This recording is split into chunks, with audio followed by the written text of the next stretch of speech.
हे students, आज की इस वीडियो में आपको सिंथेसिस बताने वाले हैं। सिंथेसिस के बारे में सारा कुछ आपको इस वीडियो में बताने वाले हैं। तो वीडियो को लास्ट तक देखना आपके लिए ज़रूरी हो जाता है और वीडियो पसंद आए तो लाइक करना भी ज़रूरी हो जाता है। अगर हम देखें सिंथेसिस होता क्या है, सिंथेसिस में करना क्या होता है। सिंथेसिस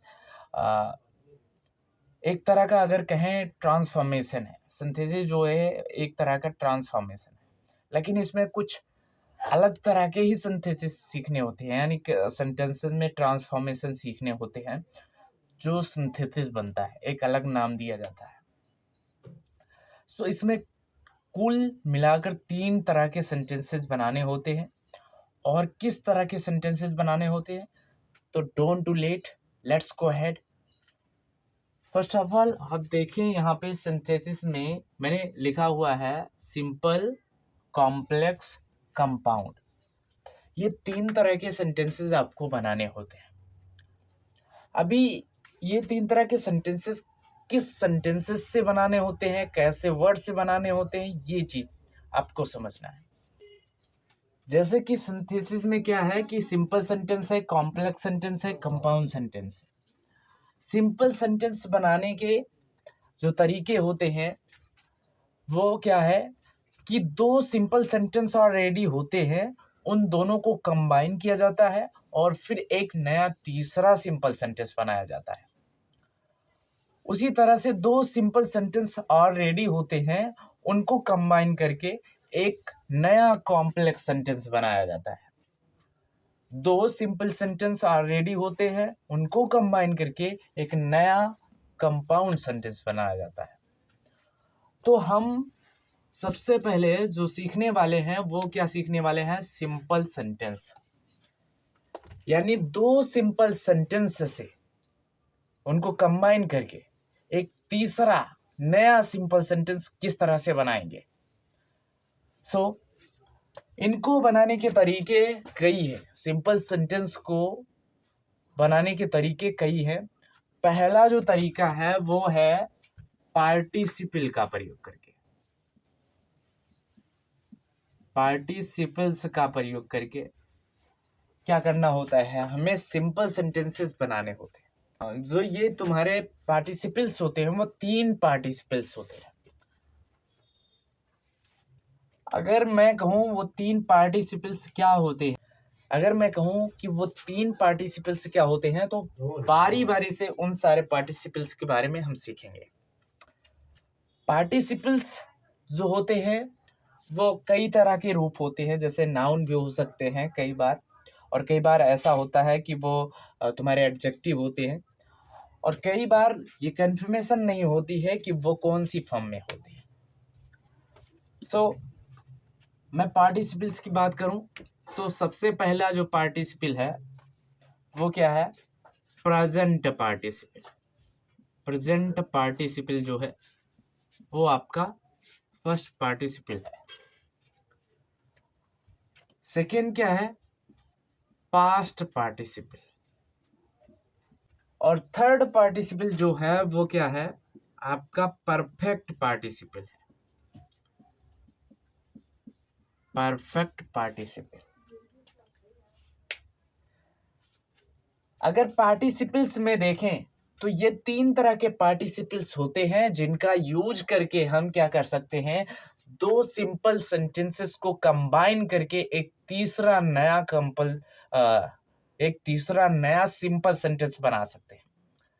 तो आपको ये चीजें जो मैं बताने जा रहा हूं वो बहुत ही अच्छे तरीके से सीखनी है, समझनी है, सो दैट आप एक नया सिंपल सेंटेंस आराम से बना सके। एग्जाम्पल वगैरह के साथ मैं आपको बताने वाला हूं।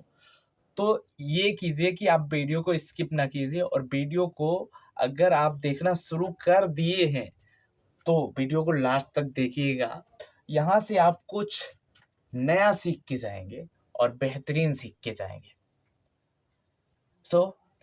वीडियो में आगे बढ़ें उससे पहले आप चैनल पर नए हैं तो चैनल को सब्सक्राइब कर दीजिए, वीडियो को लाइक कर दीजिए, और यहां पर देखिए प्रेजेंट पार्टिसिपल में अगर देखें हम तो ये प्रेजेंट पार्टिसिपल होता क्या है। अगर किसी आईएनजी फॉर्म की बात करें, किसी भी आईएनजी फॉर्म की बात करें तो वो आईएनजी फॉर्म क्या होता है, प्रेजेंट पार्टिसिपल भी होता है। और प्रेजेंट पार्टिसिपल का जब काम कर रहा होता है तो उसका जो अर्थ मिलता है आपको, मीनिंग जो मिलती है वो क्या मिलता है, या सॉरी हुए हुए या फिर कर करके मिलता है, कर या करके मिलता है आपको। जो प्रेजेंट पार्टिसिपल होता है उसका आईएनजी फॉर्म जो होता है वो प्रेजेंट पार्टिसिपल होता है, और प्रेजेंट पार्टिसिपल ही हुए या कर करके का अर्थ देता है। सो सेकेंड पार्टिसिपल क्या है हमारा, सेकेंड पार्टिसिपल है पास्ट पार्टिसिपल। पास्ट पार्टिसिपल में क्या होता है, ये जो पास्ट पार्टिसिपल होता है वो हमारा वर्ब की थर्ड फॉर्म होता है। क्या होता है, वर्ब की थर्ड फॉर्म। अगर हम देखें इनका अर्थ जो होता है वो किस तरह से होता है, तो ये एक एडजेक्टिव रूप होते हैं। कौन से रूप होते हैं, एडजेक्टिव रूप होते हैं। और इसका जो अर्थ होता है वो होता है आपका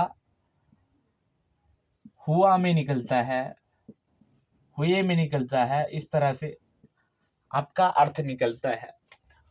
और आपका गया भी निकल सकता है कई बार।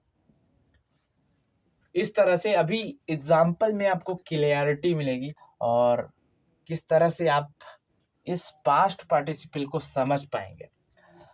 अभी तीसरा जो पार्टिसिपल है वो क्या है, परफेक्ट पार्टिसिपल। परफेक्ट पार्टिसिपल को क्या कहते हैं कि ये होता है हैविंग प्लस वर्ब की थर्ड फॉर्म। ये परफेक्ट पार्टिसिपल क्या होता है, हैविंग प्लस वर्ब की थर्ड फॉर्म। ये जो है तुम्हारा एक्टिव वॉइस सेंटेंसेस में हैविंग प्लस वर्ब की थर्ड फॉर्म होती है। लेकिन अगर वहीं देखें पैसिव सेंटेंसेस में तो पैसिव फॉर्म में जो होता है वो क्या होता है, हैविंग बीन प्लस वर्ब की थर्ड फॉर्म। और इनका जो अर्थ मिलता है वो क्या मिलता है, जैसे अगर हम एक्टिव सेंटेंसेस के लिए हैविंग प्लस वर्ब की थर्ड फॉर्म का अर्थ देखें तो इसका जो अर्थ मिलता है आपको मिलता है ते ही या फिर कहीं के बाद,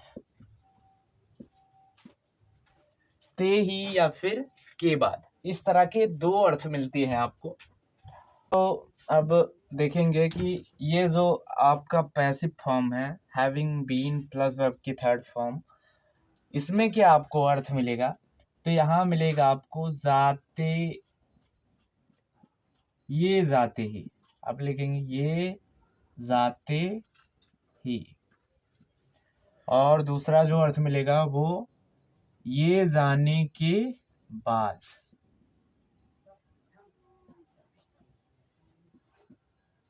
ये जाने के बाद। ये आपका जो है आपके पार्टिसिपल्स के टाइप्स हैं और इनमें जो आपका होता है पार्टिसिपल्स उनके साथ उनका अर्थ भी आपको दिया गया है। प्रेजेंट पार्टिसिपल आईएनजी फॉर्म होता है और इसके साथ हुए या कर करके अर्थ मिलता है।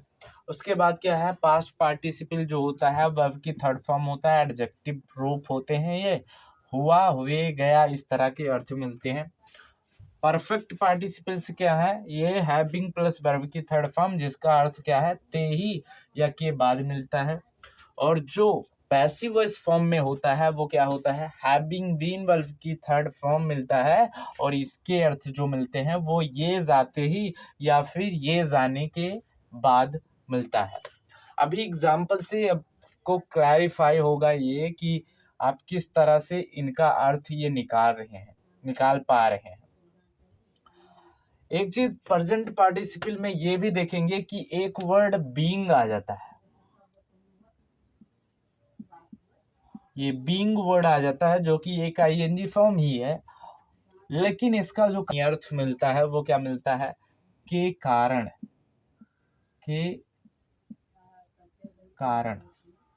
तो इस तरह से इसका अर्थ मिल जाता है के कारण, या फिर इसका एक और अर्थ हो सकता है होने से या होने के कारण।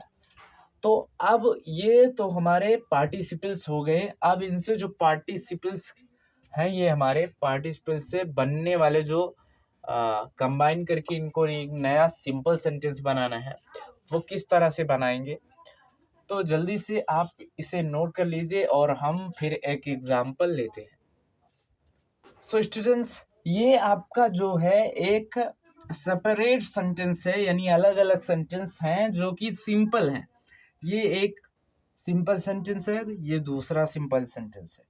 ऐसा नहीं है कि दो ही सिंपल सेंटेंस को हम कंबाइन कर सकते हैं, दो से ज़्यादा भी कंबाइन कर सकते हैं। तो ये दो सिंपल सेंटेंसेस हैं, इनको कंबाइन करके हमें एक नया सिंपल सेंटेंस बनाना है।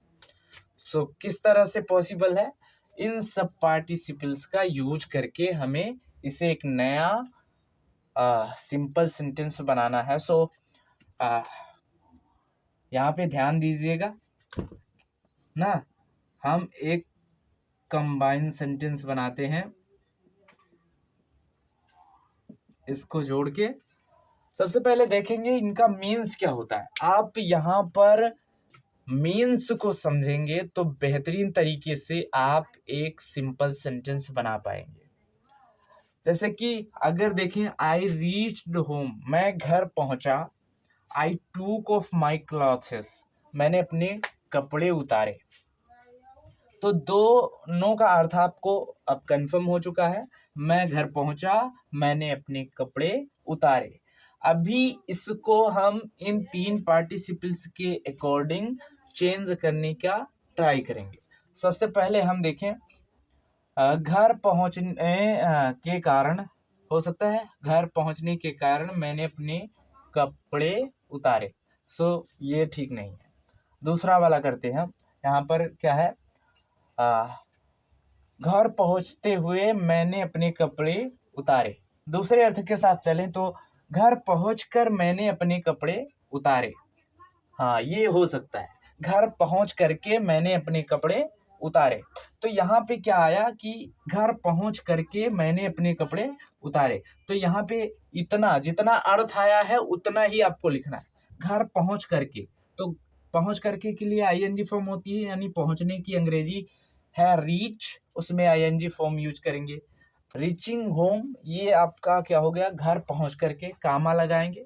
दूसरा वाला सेंटेंस क्या है, आई टूक ऑफ माई क्लॉथ्स, मैंने अपने कपड़े उतारे। तो मैं फिर से वही सेम लिखूंगा, क्योंकि अब मुझे क्या करना है, घर पहुंच करके मैंने अपने कपड़े उतारे। तो ये ही लिखना है, आई टूक ऑफ माई क्लॉथ्स। ये आपका कंबाइन हो चुका है। रीचिंग होम आई टूक ऑफ माई क्लॉथ्स। सो घर पहुंच करके मैंने अपने कपड़े उतारे। इस तरह से आप कंबाइन कर सकते हैं, और ये बहुत ज़्यादा बेहतरीन होगा जब आप उसका अर्थ याद रखेंगे, या फिर आपको क्या करना है, याद कर लेना है। अभी नहीं याद है तो याद कर लीजिए, क्योंकि अभी आपके बोर्ड एग्जाम में कुछ दिन बचे हैं जो आपको बेहतरीन बना सकते हैं, और यहाँ से एक क्वेश्चन, दो क्वेश्चन आपका सही करवा सकते हैं। सो फिर मिलते हैं एक नई अगली वीडियो में। तब तक के लिए बाय। और वीडियो पसंद आई हो तो लाइक कर दीजिए, चैनल को सब्सक्राइब कर दीजिए, और अपने दोस्तों को शेयर करना ना भूलिए।